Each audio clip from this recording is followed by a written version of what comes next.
You already have fresh food hiding in your kitchen.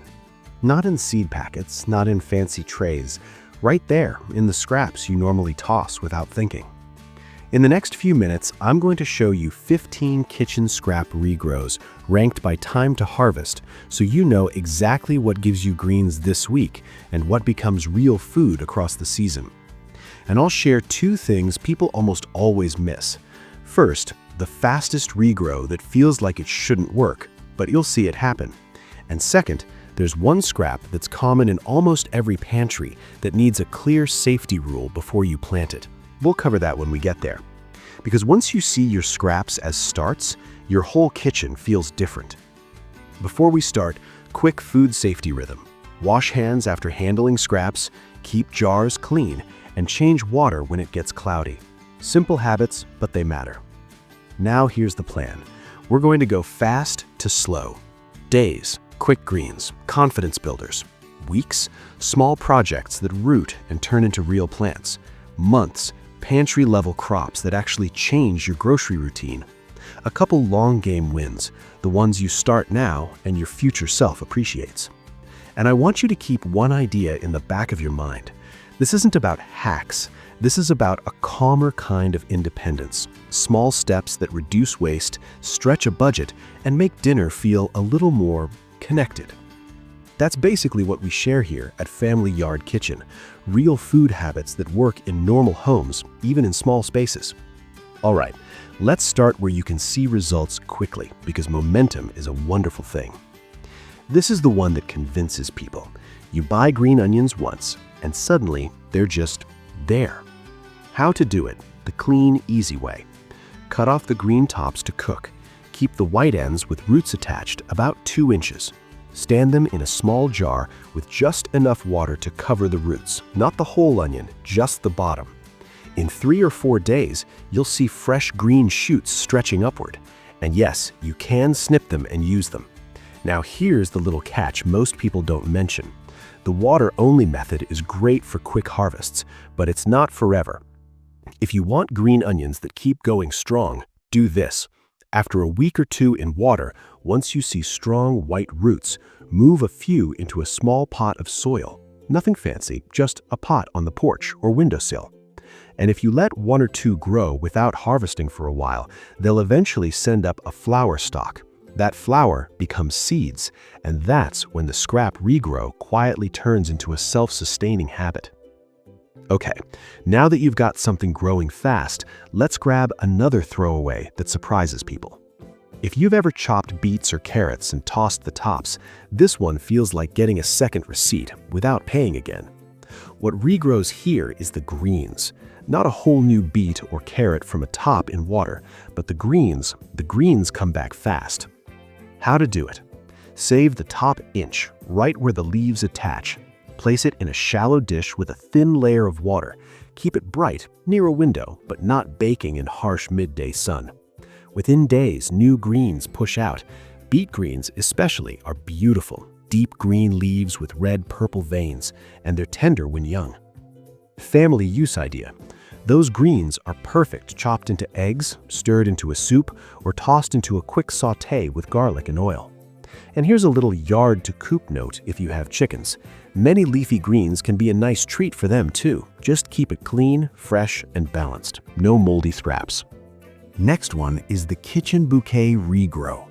It looks almost decorative, and then it turns into food.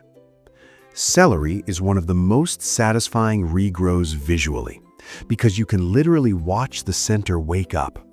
How to do it? Cut the celery stalks off, leaving the base about 2 inches tall. Put the base in a shallow bowl with a little water. Change the water every day or 2. In about a week, you'll see pale new leaves forming in the center. Then they turn greener. Now, a realistic note. Celery can live in water for a bit, but if you want it to keep growing and strengthen, you'll want to plant it into soil once you see steady new growth. Potting tip. Set it in soil with the top exposed. Water gently. Keep it evenly moist at first. Celery likes consistency. And if it looks a little rough at first, don't panic. It's basically rearranging its energy. All right, quick greens, quick confidence. Now we step into something that doesn't just regrow, it multiplies when you do one small habit. This is where a kitchen turns into a tiny nursery. If you buy a bunch of basil or you have mint growing outside, you can turn one plant into many. How to root most herb cuttings. Snip a healthy stem 4 to 6 inches long. Remove the leaves from the bottom half. Put the stem in a glass of water, leaves above the water line. Change water every couple days. In about 1 to 2 weeks, you'll often see roots. Now here's the secret most people miss. If you pinch herbs regularly, snipping the growing tips, the parent plant grows bushier and the snips become new cuttings. So you're not just harvesting, you're multiplying. Small space win. A few little rooted basil cuttings in pots by a sunny window can mean you stop buying basil altogether, at least during the good light months. And if this kind of practical, calm growing is what you want more of, subscribe. Because once you learn to propagate, everything gets easier. Okay, you've got greens coming back quickly. Now let's move into the scraps that take a little patience, but they reward you with real plants. Lemongrass is one of my favorites because it hits all the senses. Even in a simple jar, it smells clean, almost like a citrus spa. How to do it? Buy fresh lemongrass stalks with the base intact. Place the base in a glass of water. Change the water every 1 to 2 days to keep it fresh. In 2 to 3 weeks, you'll see roots. Then move it into soil. Why it's worth it? Once it's established, you can harvest stalks for cooking, teas, and broth, and the plant just keeps producing.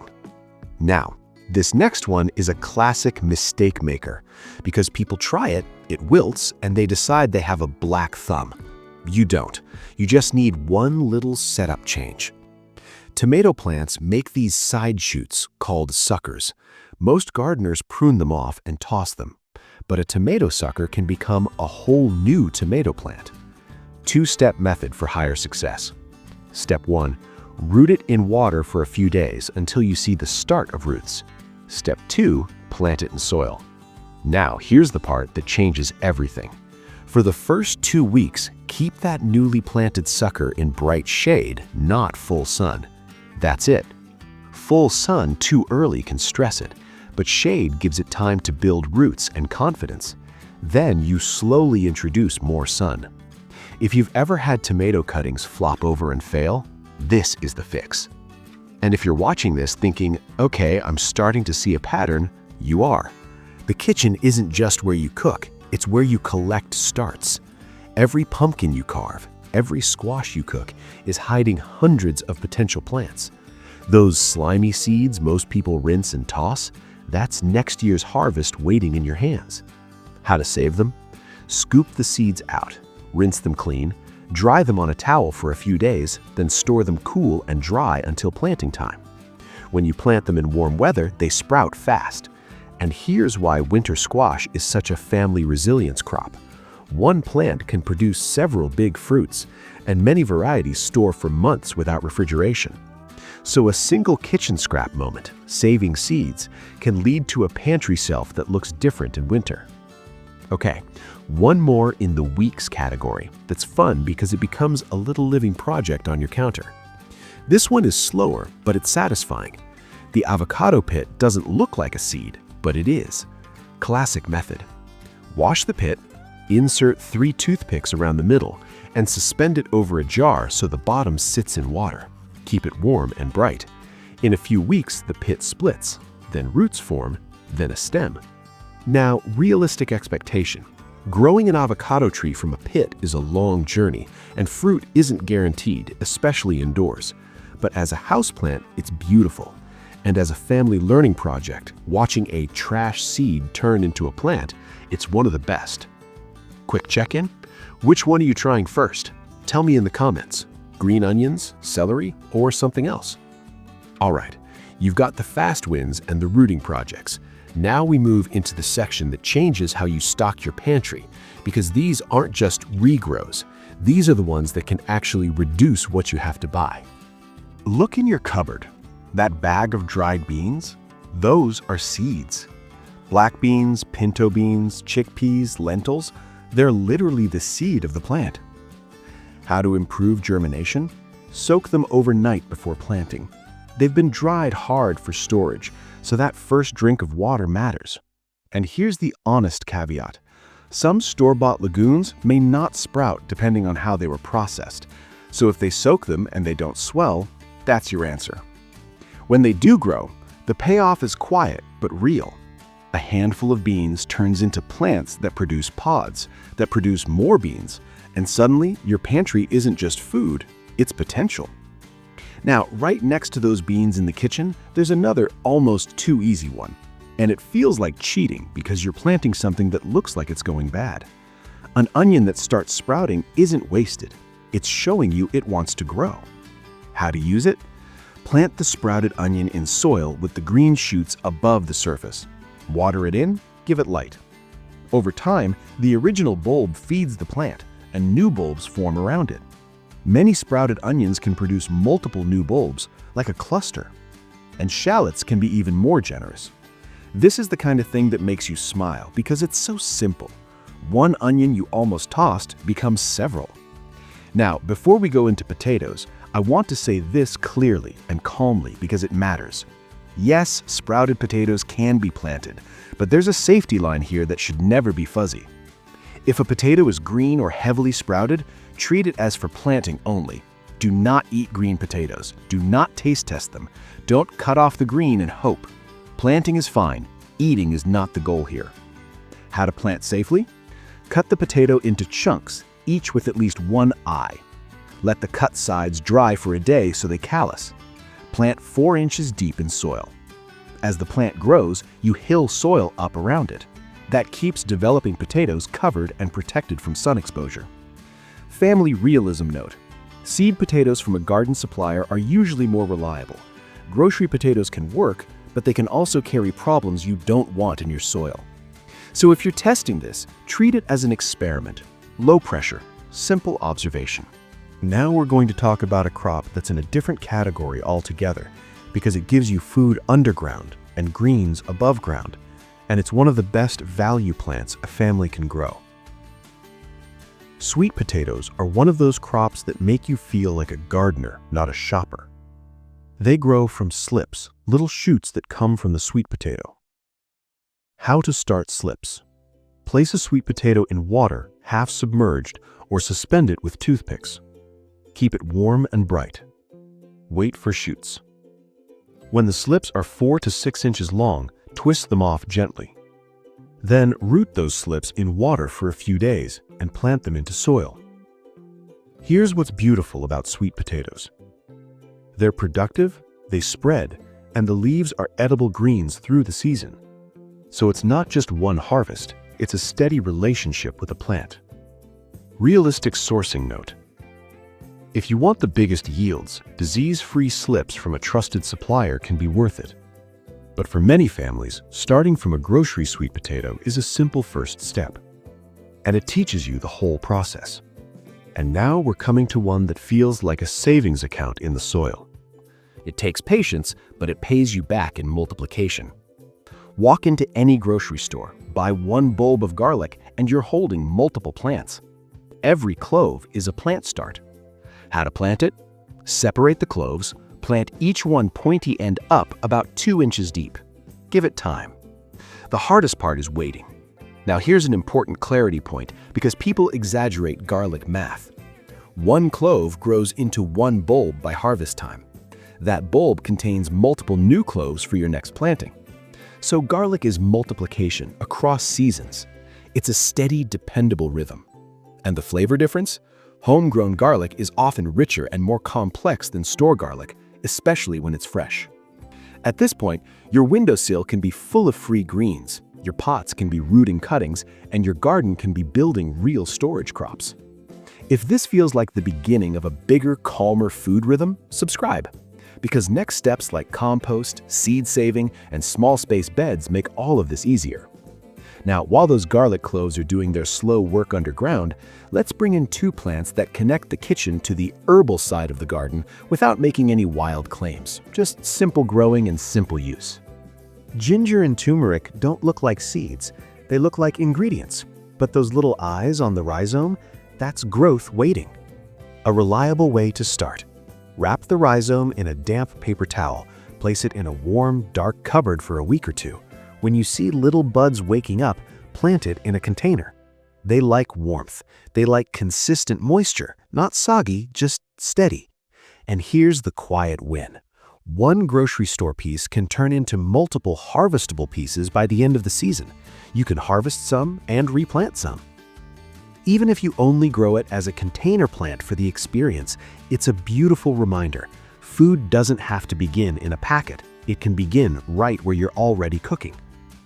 And now, the one that makes people smile because it feels like turning the kitchen into a greenhouse.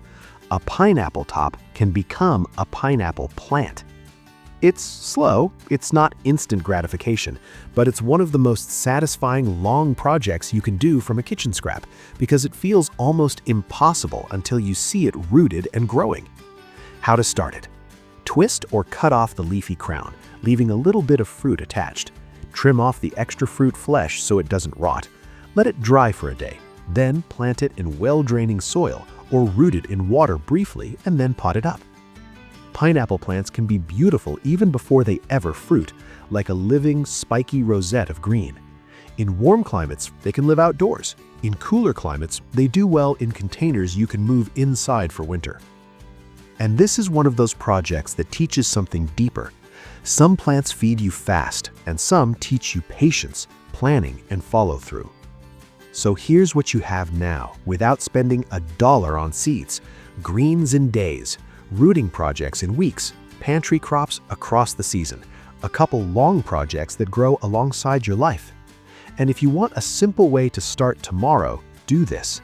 Pick one day's regrow, green onions or celery. Start 1 week's project, lemongrass or tomato cutting. Plant 1 month's crop, garlic, onions, beans, or sweet potatoes. Small steps, clean counter, a little window light. That's how these habits actually stick. And you'll notice something else. When you stop seeing scraps as trash, you start seeing your whole home differently. A jar becomes a tool, a cutting becomes a plant, a routine becomes a kind of calm security. If you want extra help pairing vegetables in a way that makes your beds more productive without guesswork, I put together Veggie Matchmakers as a simple guide for plant companions and garden planning. It's meant to feel like a helpful next step, right alongside what we did today. And since we've been turning waste into growth, the next natural step is deciding what's actually worth giving space to once you've got that little windowsill momentum. Click the next video on your screen. 16 survival garden crops for food security, small space growing for families. It'll help you take these small regrows and build them into a garden that feeds you more consistently.